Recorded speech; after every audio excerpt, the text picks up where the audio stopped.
عمرك بصيتي في المراية وسألتي نفسك أنا مين؟ فين البنت اللي كانت بتضحك وتلعب وتحلم؟ فين البنت اللي كانت عندها طموحات وأحلام أكبر من الدنيا؟ ولا انتي من غير ما تاخدي بالك سبت السنين تعدي وانشغلتي بدوامة الحياة لدرجة إنك نسيتي نفسك؟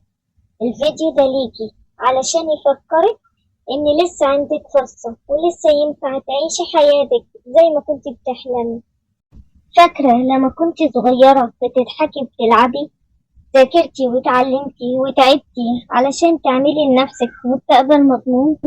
اتجوزتي ورسمتي لنفسك حياة زوجية سعيدة، واكتشفتي إنك مش قادرة تشتغلي ولا تعملي أحلامك. اخترتي إنك تربي العيال وتهتمي بيهم وتكبريهم، تذاكري لهم وتعيشي عشانهم. وفجأة الدنيا جريت بيكي وكبرتي، بصيتي وراكي لقيتي مفيش ذكريات عملتيها لنفسك.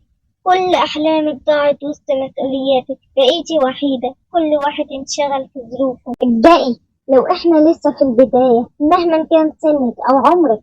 ابدأي حياتك من جديد كأن عندك 20 سنة. اعملي كل حاجة نفسك فيها، روحي الجيم، العبي رياضة، اعملي سكين كير، اجري، امشي. خصصي لنفسك ركن هادي في البيت، ركنة كده فيها فازة ورد، شمع، أباجورة، نور هادي. حطي الهاند فري على ودنك واسمعي أغاني بتحبيها. اشربي قهوتك أو مج النسكافيه بتاعك. انزلي اتمشي وخدي وقت ليكي لوحدك أو مع أصحابك. عيشي الذكريات والأحلام اللي كنتي مأجلاها. هتلاقي بقى عندك طاقة في المذاكرة مع العيال وفي البيت. ما تتكليش على حد، ما تستنيش حد يحققلك سعادتك. محدش هيحس بيكي وبأحلامك غيرك.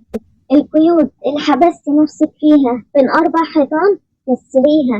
انتي اخترتي تبقي مصدر السعادة للكل، خليكي مصدر السعادة لنفسك انتي كمان. ولما يجي يوم وتكبري هتبصي وراكي على ذكرياتك، لو كنتي اخترتي نفسك هتلاقي انك عملتي كل حاجة حلوة. هتلاقي انك حققتي احلامك ويمكن كمان اكتر من اللي كنتي بتحلمي بيه. مش هتحسي انك كنتي محبوسة، ومش هتفتكري انك ضيعتي عمرك جوه 4 حيطان. لكن لو ما بدأتيش دلوقتي هتلاقي نفسك من غير ذكريات تخصك، ومن غير لحظة تفتكريها بابتسامة. اختاري دلوقتي تعيشي لنفسك زي ما عشتي للكل. كوني انتي الحكاية وانتي البطلة اللي تفتخري بيها في ذكريات. العمر بيعدي وبيجري من غير ما نحس بيه. يا إما تعيشيه وحيدة من غير ذكريات وأحلام، يا إما تعيشيه وتعملي لنفسك أحلام وذكريات حلوة. حبسة ال4 حيطان بتكبر السن بسرعة، لكن الخروج والأحلام وتحقيق نفسك بيخلي العمر شكله ما يبانش عليه السن خالص. الاختيار بإيدك، يا تعيشي عمر بيضيع ولا عمر مليان حياة. قوليلنا اخترتي ايه واكتبيلنا في الكومنتات من تحت، وخليكي أول حافز لكل واحدة قافلة على نفسها.